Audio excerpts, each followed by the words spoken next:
Hey, what's up there, YouTubers? Edgeman Synajob coming to you guys here today with another deck tech. So today we are going to be taking a look at a standard deck, and it is black-green zombies, so Golgari zombies for you guys that are interested in the guilds. So we're going to break down this deck. I took some time to work it out and see where I really like to be playing this and the specific cards that I like to play for it, but before we get to that, if you guys have any suggestions for decks that you would like to see, please leave that down in the comments below and I'll take it into consideration for future deck techs.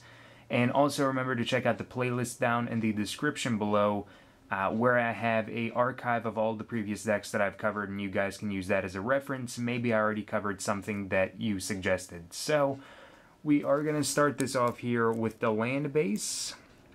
So with the land base, we're running 22 lands. And we have Overgrown Tomb first, so we're running a playset of Overgrown Tomb. It's really nice to have a good source of dual lands that we can use for the deck, and this deck has some. We have Woodland Cemetery as well for black and green. And then we have Golgari Guildgate, so it may come as a surprise to some people, but yes, we're actually running the Guildgate over something like Cavern of Souls because we still need the green mana for stuff like Rancor, and we don't really want to be off in our mana and not have that green mana available to actually use a card like Rancor. So Golgari Guildgate is here, running a playset of it, and we're really not worried about people countering our stuff when it comes to matchups, so Cavern of Souls really doesn't do anything for us. And then we have some swamps, so we just have 10 basic swamps here. So we'll cut it off in the 5 and 5. So yeah, 22 lands, very small in the land base as opposed to the typical 24 lands, but we don't really have a whole lot of expensive stuff going on, at least not in the main board, so we really don't have to worry about too much stuff. If we get 3 or 4 lands, we're pretty much in the clear. So now we're going to take a look at the main board of the deck, and first off, we're starting off with the creatures here. So we have Gravecrawler. So, typical zombie guy. 2-1 for 1 black mana. He can't block, but he can be cast from your graveyard as long as you control a zombie, which is really nice. So as long as you have a zombie out there, you're able to keep on putting him back into play for that 1 black mana, making him pretty nice. From there, we have Diregraf Ghoul, so 2-2 for 1 black, enters the battlefield tapped, but still, it's a 2-2 for 1 black mana. Really good for aggro. Alright, then from there, we have Rakdos Cackler, so it is a hybrid black or red, and it's a 1-1 with Unleash, so it can enter the battlefield with a +1/+1 counter on it, and if it does, it can't block, but the best thing about it is it's pretty much the same thing as Diregraf Ghoul. It's a 2-2 for 1 black, and, well, it has a downside to it, but the downside really doesn't inhibit the deck very much, so playset of the Cackler, even though it goes against zombies, it's not a zombie creature. Then we have Lotleth Troll, everybody's favorite, the LOL Troll. He's a 2-1 for black and green. He has Trample, making him really awesome. Discard a card, put a +1/+1 counter on him, and for 1 black you get to regenerate him. Aside from being a huge card as far as limited goes, he's really good in this type of a deck, especially with Gravecrawler. I think that's the biggest synergy that you have in this deck, because you can discard Gravecrawler with Lotleth Troll's ability, and then reoccur the Gravecrawler from the grave for 1 black mana, which is really awesome. I think the best feature about Lotleth Troll is definitely the regenerate for 1 black.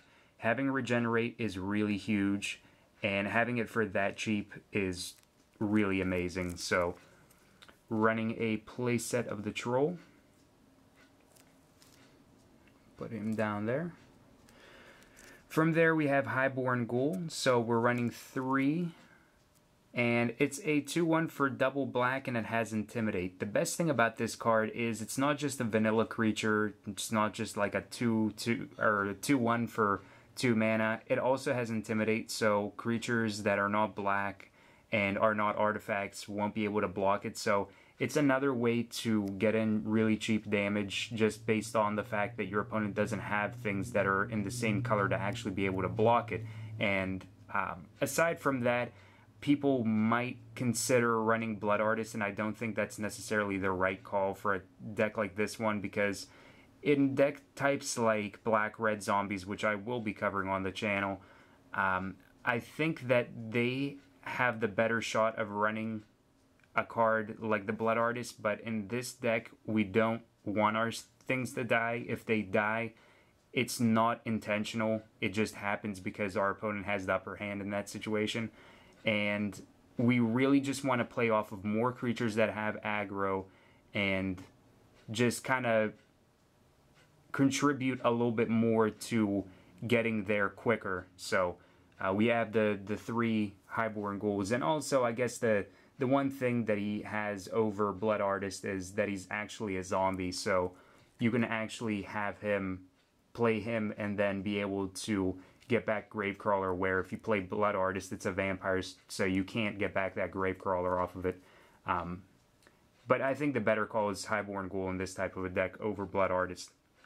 From there, we have Geralf's Messenger, so he's a 3/2 for 3 black. He enters the battlefield tap. When he comes into the battlefield, target opponent loses 2 life, and he has Undying, so whenever he dies, he comes back with a +1/+1 counter on him. So shouldn't be a surprise to anybody. This is a play set, and he is just tremendous. He's so good just because he deals 2 damage. If your opponent tries to get rid of him, he comes back, deals another, well, 2 life loss, should I say. It's not damage, so you can't redirect it to planeswalkers or anything, but he causes your opponent to lose 2 life every time he's coming in, which is really tremendous.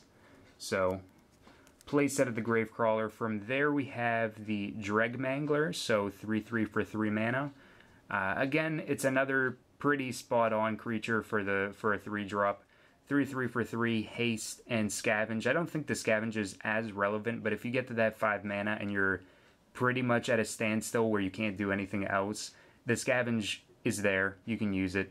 So, just another really good creature. Play it on turn 3, swing on turn 3, deal 3 damage. Pretty solid. So, a play set of that. And then we're getting into the non-creature spells. So we have Rancor. So for 1 green enchanted creature gets +2/+0 and has trample. And whenever Rancor is put into a graveyard from the battlefield, return it to its owner's hand. Rancor is really, really good, especially if you throw it on stuff like the Highborn Ghoul. If the Intimidate is relevant, you can get in some really cheap damage. Also, Lotleth Troll, the Geralf's Messenger as well. Geralf's Messenger ends up being a 5 power with trample, which is nice. And also, I guess, like the Dreg Mangler and stuff like that. There's a lot of different things you can throw the Rancor on. But ultimately, if they even kill the creature that you have and are able to deal with that, you still get your Rancor back and you're able to use it on another creature. So I think that's the best thing about it.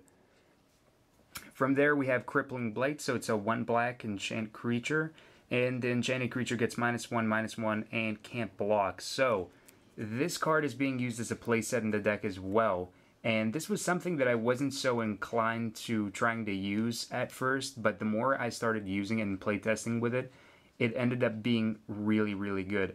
For that 1 black, you're able to make one of your opponent's creatures not be able to block. I think that's probably one of the best things that you can do, because you can pick and choose what you don't want them to block with and leave creatures that are much smaller, much more chump-oriented, where they're going to lose their creature, you're not going to lose yours, and you still ultimately get there. I mean, the Crippling Blight is useful if your opponent has a lot of 1 toughness creatures as well, but I think the biggest thing is your opponent's not going to have their resources of, oh, I have the bigger creature, I can block, you can't deal damage. Crippling Blight gets around that, and I think that's really nice. So, play set of the Crippling Blight. And for that 1 black mana, it permits you to do more things per turn. And then the last card that we have here is Sign in Blood. So we have a playset of Sign in Blood, and it's double black, and target player draws 2 cards and loses 2 life. Now, if your opponent's at 2 life, you're obviously going to use the Sign in Blood on them to just win. But more times than none, like 99% of the time you're going to be using Sign in Blood on yourself. You pay 2 life, pay the 2 mana, and you draw 2 cards, which is always good. So you can accelerate along, get more creatures, get more threats, and ultimately just get into digging a little bit deeper into your deck and being able to find more ways to accelerate along. So the playset of Sign in Blood is nice. I like it over Underworld Connections for a deck like this one because I think for this type of a deck where you're trying to really race and just try to like overextend over anything your opponent is trying to do, I think that Underworld Connections is far too slow, and it takes a while to actually get into it. Like if it's turn 3, you play it, you're not going to be able to use it until the next turn, and then even still you're only drawing 1 extra card, whereas for that 2 mana you can draw just right on the spot and be able to get more things. That's just the way that I look at it. But Sign in Blood's been very good so far, so I don't think I'm going to be changing it anytime soon. So now we're going to be taking a look at the sideboard options that we have for this deck. So first off, we have Golgari Charm, so we're running 2 of these sideboard. So 1 black, 1 green. We can either choose to give all creatures -1/-1 until the end of the turn, which is somewhat relevant against Esper Control builds that are floating around there if they're running a lot of Lingering Souls, Midnight Haunting type cards where they're making a lot of 1/1s. Also, destroy target enchantment, good against the wide array of control decks like USA Control and other decks that are running Detention Sphere, Oblivion Ring. Golgari Charm is relevant against it, and also if they're running stuff like Supreme Verdict, so it can also be used to regenerate each creature we control. So I think the nicest thing about siding this in is just that sheer fact of they play Supreme Verdict, you can regenerate your creatures. They play Detention Sphere, you can get rid of Detention Sphere. So Golgari Charm is definitely good for that. So we have 2 Golgari Charm. From there we have Deathrite Shaman, so we're running 3 Deathrite Shamans, 1/2 for 1 mana, hybrid black or green. And the biggest thing about this card is it's really good against Reanimator decks because of the last ability where it's 1 green, tap, exile target creature from a graveyard, you gain 2 life. Against Reanimator, being able to get rid of that target that they have for Unburial Rites is really nice. And ultimately, you can put them at a really huge standstill because typically the Reanimator decks are only going to be able to use Unburial Rites once per turn, especially if they're trying to just accelerate, like on turn 3, turn 4, play the Unburial Rites.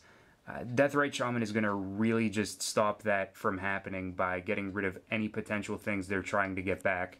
I think that's the best thing about the Shaman. From there we have Abrupt Decay, so we're running 2 of these. And again, it's kind of like the Golgari Charm. Black and green, can't be countered by spells or abilities, and destroy target non-land permanent with converted mana cost 3 or less. So I think this is nice.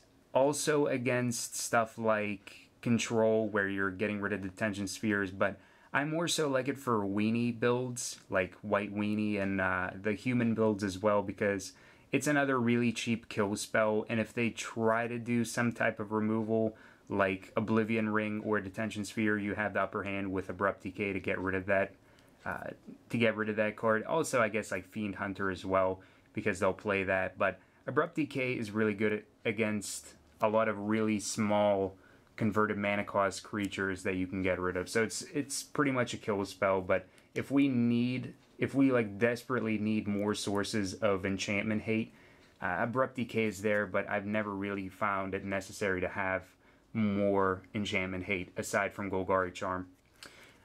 From there we have Appetite for Brains. So Appetite for Brains is really nice. For 1 black, target opponent reveals his hand. You choose a card with converted mana cost 4 or greater, and they have to exile it. So with Appetite for Brains, and the reason why we play it as a playset is against really big decks that are running stuff like Thragtusk, Armada Worm, Angel of Serenity, pretty much just junk. I want to say junk is really, really huge, and it has a lot of huge threats. And also against Control, because you can get rid of their Planeswalkers. Jace is relevant, Tameo is relevant, Thragtusk and the Bant control decks, and I think if you can get rid of those cards, you're pretty much in the clear for the most part. From there, we have Sever the Bloodline. So Sever the Bloodline is a 2-of in the deck, so 4 mana, and exile target creature and all other creatures with the same name. So pretty much for decks like Junk again, where they're playing big things, you want to get rid of them and just not really have to worry about them again.